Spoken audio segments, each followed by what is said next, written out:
Alright guys, welcome back. I'm here to show you a little tutorial on how to make this flower right here. This is my flower that I made with my scallop circles with my Stampin' Up! Die cut. So this is what it's going to look like when it gets done. There's actually two flowers together, so there's one big one and one small one. And I'm going to go through and show you how I made this. So I'm going to set this off to the side. So what I started with first is this is the paper that I use. This is the Newsprint Designer Series from Stampin' Up! That was, I believe it's still in the catalog.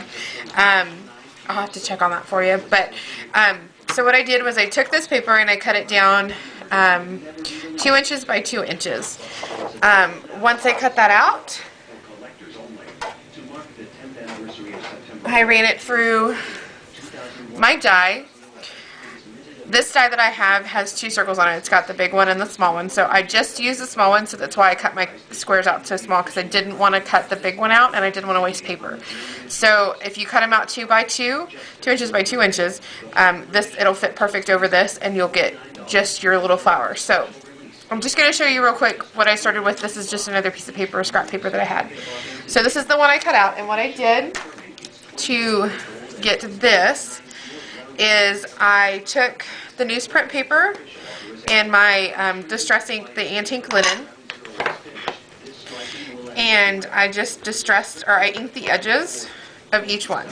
So I went through and I inked all of the ones that I'm using. For the big flower that we had here, this big one I used 6 petals, and for the small one I only used 3. So once I got done inking all of them, then I went through and I took my Lindy Stamp Gang. This is actually a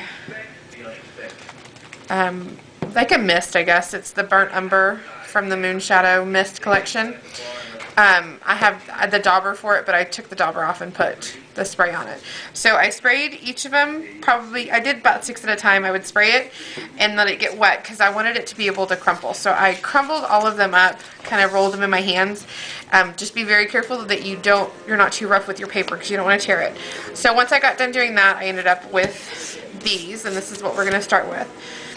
So I've got 6 ready to go. I grabbed a bundle of these at Hobby Lobby, and this is actually the first time I've used them. So what I did is I just cut one in half and made sure I pulled the other half out so I didn't lose it later, because we will use both of them. So I'm going to put those off to the side. And it's real simple. So what I did, I use my hot glue gun because it just dries faster and it's easier for me to use, and I don't know, I really like my hot glue gun. And if anybody wants to know, I got the small tipped hot glue gun at Hobby Lobby. You can find them at Joann's as well, but I got the one from Hobby Lobby for like $5 and it's worked well. So what I did is I put just a little bit of glue. Don't put a lot, I just put a very little. And I'm going to stack my flowers up, and I'm making sure that they're kind of overlapping so that, you know, your petals aren't right on top of each other. So I'm going to go ahead and stack all 6 of them up. And again, just remember, you're going to stagger your petals, and don't put too much glue in there because you don't want, you know, a big huge dollop of glue in the middle that you're not going to be able to manipulate later. So I'm barely squeezing it. I'm not even putting much on there.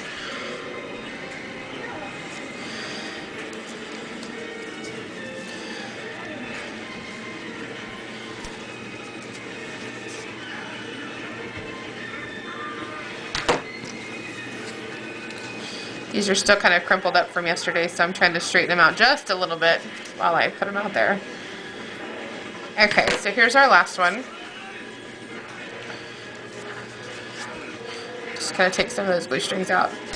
Okay, so I have all 6 of them together, and I'm going to play with it before I adhere the middle together. And what I did is I'm just going to kind of push this down, because what I want is something to kind of grab a hold of down here at the bottom. So I'm just going to pinch it with my fingers in the middle, and then I've got it pinched here. So then I'm going to take it, I'm going to kind of pinch it this way because I want it to, I don't know, it almost looks like a little carnation. So I want to make sure that it's going to do that before I put any glue anywhere. So I'm kind of happy with the way it looks now, and I'm going to manipulate it a little bit more. So I just want to make sure that I've got something good to start with. So right here in the center, we're back to the center, I'm going to keep it pinched in the back with one hand, and I'm going to just kind of measure to make sure that I have, I don't have too much. I don't want it, I don't want this sticking, way out here, but I do want it kind of set in the middle of my flower. So it's going to be a little long, so I'm going to cut it just a little bit. And it's up to you how long you want this, how far you want it to stick out. It's personal preference. So what I'm going to do is I'm going to just put, now I'm going to put a little more this time of glue in here. I'm going to put quite a good dollop of glue in there. And I'm going to make sure this gets in the middle. And now what I'm going to do is it's in the middle. I'm going to go back and squeeze it on the sides. So I've got it squeezed in the middle from this side, and then I've got it squeezed on the other side. And I'm just going to keep it there until it kind of sets and the glue is good to go. So I'll let it sit there for just a couple seconds. Make sure that it dries. I don't want it to come out, and I want to make sure that that center is going to stay right there so you can see your little pearl. Okay, so it should be good. So now what I'm going to do is I'm just going to kind of play with it to make it look the way I want. Like I said, it's your flower, your personal preference, so it kind of just depends on how messy you want it to look. I like mine kind of crumpled up. I want it to have a good little effect. So I'm actually going to put it down, and I'm going to squeeze it even further down. I'm pushing it down, crumpling it up even a little bit more.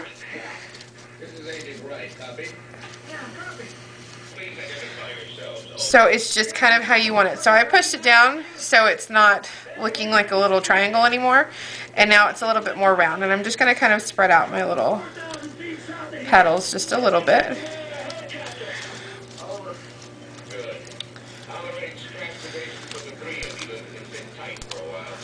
Okay, so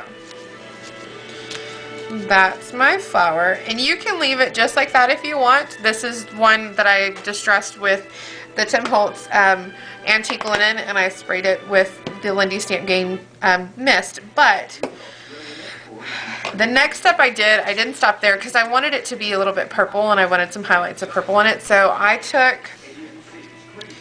my my blending tool, and I have a purple one, so I just put my purple one on there, and I took my Elegant Eggplant from Stampin' Up, and I just inked it. So what I did, and I'm one for messy, so I'm not, too particular on, I don't care if it's, I think the messier it is, the more, I don't know, I like the grungy look, I guess I can say. So I just took it and I inked all the way around just so it kind of caught the ends of the petals. And I'm not going to overdo it. I don't want a lot on there. I just want a little bit of purple to highlight the ends of my feather, or the end of, not my feathers, I'm sorry, the petals. So I think I'm happy with that one so far. So yeah, I am happy with that one. So that's my other flower that I've made. So if you guys look at the other videos I have on YouTube, I guess I could say I'm a little obsessed with flowers. I always enjoy finding a new way to make a new flower, or figuring out how to make my own flowers so that I don't have to go buy them all the time. So that is my little flower that I made with my scallop punch from Stampin' Up. I hope you guys enjoyed the video, and hopefully I'll be back soon with another. Thanks guys. Bye.